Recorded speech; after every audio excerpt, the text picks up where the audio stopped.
తమ్మని కానీ నీ భర్తని కానీ అక్కడున్న పిల్లలు కానీ ఎలా మాట్లాడాలో నీకు అభిషేకం కలిగి ఉండి చాలా మన్ననతో గౌరవంగా మాట్లాడినప్పుడు నీకు అంత వాల్యూ ఉంటుందన్నమాట.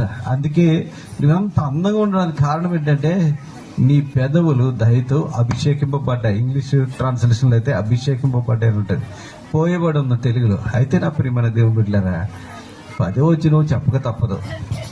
ఈ రోజులు చాలా మంది తెలియట్లేదు.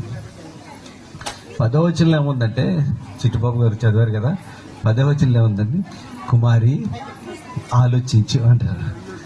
ఆలోచించి చెవియొగ్గు. ఏంటో తెలుసా, నీ తండ్రి ఇంటి మరువుము. వాళ్ళ నాన్నగారి కోపం వస్తే నేను ప్రేమగా ముద్దలు పెడతారు, ఇంకా ఆయన తినిపిస్తారు. నేను ఎంతగా ప్రేమిస్తున్నాను కదంటే, అవును, ఎంత ప్రేమించినా నీ తల్లి ఇంటిని మరువుము. అలాగా అంటే మర్చిపోవాలా? మర్చిపోమని కాదు, వాళ్ళకి ఇచ్చే గౌరవం. తల్లి తండ్రిని విడిచిపెట్టి భార్యని హత్తుకుంటాడని. ఇప్పుడు వాళ్ళ అమ్మ నాన్న కోపం వస్తుంది.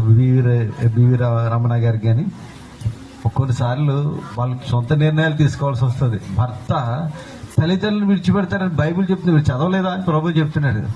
అందుకే వారు ఏం చేయాలంటే, ఒక ఇండివిజువల్, వాళ్ళకి ఒక స్వాతంత్ర్యం ఉంది తన భార్య విషయంలో.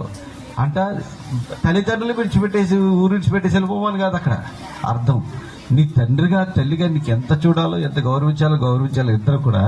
అయితే కొన్నిసార్లు నిర్ణయాలు ఎలా ఉంటాయంటే, మీరు ఒక కుటుంబంగా కట్టబడుతున్నారు కాబట్టి తల్లిదండ్రుల కంటే ఎక్కువగా తన భాగస్వామి అయినటువంటి భార్యను ప్రేమిస్తాడు అని వ్రాయబడింది.